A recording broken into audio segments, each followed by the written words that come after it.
Hello guys, আমার চ্যানেলে তোমাদের সবাইকে স্বাগত। এই যে দেখতে পাচ্ছ আমার নতুন এক্সট্রিম ডুয়েল চ্যানেল এবিএস। এই একটা এবিএস দেওয়া আছে, আর পেছনে আবার একটা এবিএস দিয়েছে। এই দেখো পেছনে এবিএস দিয়েছে, সবুজ কালারের, হালকা সবুজ মানে গ্রিন কালারের বাইক। এটা কিনেছি পুরো ক্যাশ 1,26,000 টাকা দিয়ে। পুরো টাকা জলে গেছে, একদম ফালতু চোদা গাড়ি। চলো তোমাদের দেখাই, একটা করে তোমাদের সবগুলো সমস্যা দেখাবো। প্রথমে একটা সবচেয়ে কমন সমস্যা যেটা মেনলি এক্সট্রিমে যে কমন সমস্যা ছিল, অটোমেটিক ইঞ্জিন অফ। যেটা তোমরা সবাই জানো, পুরনো এক্সট্রিমটাই অটোমেটিক ইঞ্জিন অফ হয়ে যেত। আমি ভেবেছিলাম যে নতুন এক্সট্রিমটা, আমি সত্যি তো এক্সট্রিমটা আমার একদম পছন্দের গাড়ি ছিল না, শুধু নতুন লঞ্চ করেছিল, যেহেতু ডুয়েল চ্যানেল এবিএস দিয়েছে, যেহেতু বাইক সম্বন্ধে অত ভালো বুঝি না, প্রথমবার বাইক কিনেছি, তো বাইকের কোনটা ভালো কোনটা খারাপ সেটা তো না কিনলে তুমি একটা জিনিস, তুমি যদি কোনো জিনিস না কিনে, মানে তোমার তোমার কোনো জিনিস তোমার নিজের হবে, তুমি সেটাকে তার ভালো খারাপ তুমি বুঝতেও পারবে না। যতক্ষণ না কোনো জিনিস তোমার নিজের হবে, তুমি সেটাকে প্রতিদিন না চালালে তার ভালো খারাপ তুমি বুঝতে পারবে না। তো এটাকেও প্রায় 2 মাস হলো কিনেছি। সেই নভেম্বরের শেষে বা ডিসেম্বর শুরুতে আমি এটা কিনেছিলাম, প্রায় 2 মাস মতো হতে যায়। 2,500 কিলোমিটারের মতো চালিয়েছি। এর প্রথম সমস্যা, আমার মেনলি ফোকাস ছিল যে অটোমেটিক ইঞ্জিন অফ হবে না এক্সট্রিমে। তাই ওই শোরুম থেকে বললো যে পুরোনোটা হতে পারে, নতুন এক্সট্রিমে সব ইঞ্জিন সব পাল্টে দিয়েছে, কোম্পানি একাধিক ফিচার্স ঢুকিয়ে দিয়েছে পুরো। তাই অটোমেটিক ইঞ্জিন অফ এই সমস্যাটা থাকবেই না। সত্যি বলছি গাইস, এটা পুরো ফালতু কথা একদম। অটোমেটিক ইঞ্জিন অফ এতেও আছে, হিরোর সমস্ত গাড়িতে অটোমেটিক ইঞ্জিন অফ হবেই, কোথাও কম কোথাও বেশি।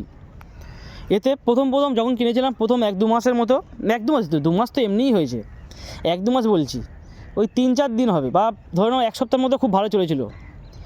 1 সপ্তাহ চলার পর থেকে প্রথম গাড়িটা পাওয়ার মোডে চালাতাম, খুব ভালো পাওয়ার দিতে বলে শখ ছিল, ঘুরবো ফিরবো। প্রথম গাড়িটা পাওয়ার মোডে চালানোর সময় অটোমেটিক ইঞ্জিন অফ হয়ে যেত। আমি ভাবতাম হয়তো নতুন গাড়ি, অতটা ভালো বাইক চালাতে পারি না বলে ক্লাচ কন্ট্রোল করতে পারছে না, ভালো ইঞ্জিন অফ হয়ে যাচ্ছে। তারপরে যখন ভালোভাবে বাইক চালানো শিখে গেলাম, এছাড়া আমার বন্ধুরা যখন গাড়িটা চালাচ্ছে, যখন গাড়িটা আমি কাজ করছি, তখন এই ইঞ্জিন অফটা বারবার, মানে অটোমেটিক ইঞ্জিন অফটা বারবার হচ্ছে। এমনকি অটোমেটিক যখন তুমি গাড়িটা নিউট্রালে রেখে গাড়িটা স্টার্ট করছো না, গাড়িটা স্টার্ট করার পরে 2 সেকেন্ড 3 সেকেন্ড পরে অটোমেটিক ইঞ্জিন অফ হয়ে যাচ্ছে। যখন তুমি গাড়িটা ফার্স্ট গিয়ারে চালাচ্ছ, যখন গাড়িটা আস্তে আস্তে নিয়ে কোনো ট্রাফিক সিগন্যাল দাঁড়িয়ে যখন গাড়িটাকে এগিয়ে দাঁড়ানোর পর গাড়িটা চালাবে, অটোমেটিক ইঞ্জিন অফ হয়ে যাচ্ছে। এবার তোমার এই সমস্যা এই নতুন এক্সট্রিমেও আছে, অটোমেটিক ইঞ্জিন অফের সমস্যা। এবার তোমাদের বলি অটোমেটিক ইঞ্জিন অফটা হয় কীভাবে। সার্ভিস সেন্টারে গেলাম, তো তারা তো কোনো সমাধান করতে পারেনি, উল্টে কী করেছে, গাড়িটার এই যে ক্লাচ আছে, দেখতে পাচ্ছ ক্লাচটা একটু টাইট করে দিয়েছে, মানে ক্লাচটা সফট ছিল, একটু টাইট করে দিয়েছে আরও। উল্টে ক্লাচ টাইট করতে ইঞ্জিন অফটা একটু কমে গেছে, কিন্তু ক্লাচ চাপতে হাত ব্যথা হয়ে যাচ্ছে। আর কি বলে, এই ধরতে এটা হয়ে গেছে ফুল ক্লাচ, মানে তোমার গাড়িটা চালাতে গেলে এই যে 90% পুরো ক্লাচ ছাড়তে হবে, তবে তোমার গাড়ি যাবে। নর্মাল যে বাইকগুলো থাকে না, এরকম ক্লাচ হয় নয় এতে। এবার তোমাদের বলি এই অটোমেটিক ইঞ্জিন অফটা হয় কীভাবে। এই গাড়িটা মিটারটা অন করলাম, মিটারটা অন করার পরে তোমাদের দেখাচ্ছি এই অটোমেটিক ইঞ্জিন অফটা হয় কীভাবে। এই যে দেখাচ্ছ 0, 1, 2, 1, 2 এবং 3, দেখো নিচে 1000 RPM লেখা আছে। অনেকে বলে সেকেন্ড গিয়ারে গাড়িটা ইঞ্জিন অফ হয়ে যায়, এটা সম্পূর্ণ ফালতু কথা। সেকেন্ড গিয়ারে গাড়ির ইঞ্জিন অফ যে কোনো গিয়ারে হতে, ফার্স্ট গিয়ার থেকে 5 গিয়ার, যে কোনো গিয়ারেই গাড়ির ইঞ্জিন অফ হতে পারে। ইঞ্জিন অফের মেন কমন প্রবলেম হচ্ছে যে RPM। যদি গাড়ির RPM, যখন তোমরা গাড়িটা ফুল স্পিডে চালাচ্ছ, তখন নর্মালি স্পিড থাকে 3 থেকে 5,000 কিলোমিটারের মধ্যে, 5,000 RPMের মধ্যে গাড়িটা নর্মাল স্পিড থাকে। তোমাদের বলি যে অটোমেটিক ইঞ্জিন অফটা হয় কীভাবে। আমি যেটা নিজের অভিজ্ঞতা থেকে বুঝলাম অটোমেটিক ইঞ্জিন অফটা, প্রথমে তোমাদের দেখাচ্ছি। দেখো এই যে গাড়িটা নিউট্রালে স্টার্ট করলাম, দেখো RPM দেখাচ্ছে 1000, এই 1 থেকে 1,500 বা 2,000 এরকম RPM দেখাবে। এবার 1 আর 2 এর মাঝখানে নীল দাগটা আছে, মনে হয় এটা 1,500 RPM। যখন এই 1,500 RPMের নিচে, এই 1,500 বা 1,000 RPMের নিচে গাড়িটা অটোমেটিক ইঞ্জিন RPM নেমে যাবে, তখন অটোমেটিক গাড়ি বন্ধ হয়ে যাবে। এই 1,500, দেখো 1,500 RPM দেখাচ্ছে, এই যে RPM বন্ধ করছি, তোমরা দেখলে এই যে নিউট্রালে আছে, আর দেখাচ্ছিলো এই 1 আর 2 এর মাঝখানে নীল দাগটা দেখাচ্ছিলো, মানে 1,500 RPM। RPMটা যখন এই 1,000 বা 1,500-এর নিচে নেমে যাবে, তখন অটোমেটিক গাড়ি বন্ধ হয়ে যাবে।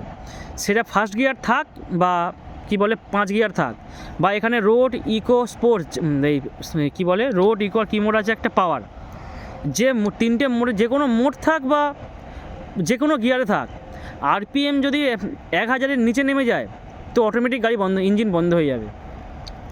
এবার আরপিএমটা নামে কীভাবে, নর্মাল যখন আমরা 30-40-এ গাড়ি চালাই তখন আরপিএম থাকে 3 থেকে 5000-এর মধ্যে নর্মাল গাড়ি। যখন তোমরা গাড়িটা স্পিড ব্রেকারে নিয়ে আসবে, স্পিড ব্রেকার বা জ্যামে চালাবে, তখন আরপিএম থাকবে 1000 থেকে 2000। যখন তোমরা গাড়িটাকে রানিংয়ে এসে স্পিড ব্রেকারের সামনে দাঁড় করালে গাড়িটাকে, যখন ক্লাচ চেপে ব্রেক করে গাড়ি দাঁড় করালে, তখন আরপিএমটা অটোমেটিকলি নেমে 1000-2000 চলে আসবে। আর ঠিক সে যেহেতু গাড়ি যদি সেন্সার ঠিক মতো কাজ না করে তখন এই আরপিএমটা অটোমেটিক নেমে যাবে। এই যে এই আরপিএমটা অটোমেটিক নেমে যাবে, আর আরপিএম 1000-এর নিচে নামলেই অটোমেটিক গাড়ি বন্ধ হয়ে যাবে। এর এই অটোমেটিক ইঞ্জিন অফের সমস্যা যদি ভেবে থাকো নতুন এক্সট্রিমে নেই তো ভুলে যাও। হয়তো তোমার বাইকে নাও থাকতে পারে, কিন্তু এই সমস্যা নতুন এক্সট্রিমে আছে। হয়তো সব বাইকে নেই, কিন্তু সব ধরতে গেলে প্রায় সব বাইকেই আছে। আমার বাইকে তো 1 সপ্তাহ পরে এই অটোমেটিক ইঞ্জিন অফের সমস্যা এসে গেছে। সার্ভিস সেন্টারে গেছিলাম, কিছু তো করেনি, উল্টে ক্লাচটাকে টাইট করে দিয়েছে। দেখি আবার ইঞ্জিন অফের সমস্যাটা একটু কমে গেছে, তো উল্টে ক্লাচটা চাপতেই সমস্যা হচ্ছে। এত ক্লাচ টাইট করে দিয়েছে, ক্লাচ চাপতে সমস্যা হচ্ছে। এই হচ্ছে। এছাড়া এক্সট্রিমের যে কত সমস্যা আছে জানতে গেলে আমার চ্যানেলটা দেখো।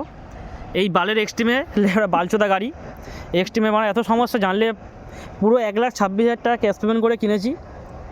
জানতে গেলে আমার চ্যানেলটা দেখো, বুঝতে পারবে যে কত সমস্যা আছে। তোমার যারা একটু লুকস চাও, সত্যি বলছি হোন্ডার গাড়ি কেন, হোন্ডার ইঞ্জিন খুব ভালোই, হোন্ডার রিসেল ভ্যালু খুব ভালো, এবং হোন্ডাতে এই সমস্যা নেই। ইঞ্জিন অবশ্য সমস্যা তো হোন্ডাতে নেই। হতে পারে হোন্ডার বিল কোয়ালিটি খারাপ, তাই বলে এই হোন্ডার যে হর্নেটে বের করেছে বিল কোয়ালিটি, ধরতে গেলে বিল কোয়ালিটি খারাপ নয়, ওটাকে ওভাবেই বানিয়েছে। তোমার কোনো সমস্যা হবে, একটা ক্রাশ গার্ড লাগিয়ে নিলে তোমার কোনো সমস্যা হবে না। তবুও বলছি এই ফালতু চোদা এক্সট্রিমের দিকে যেও না।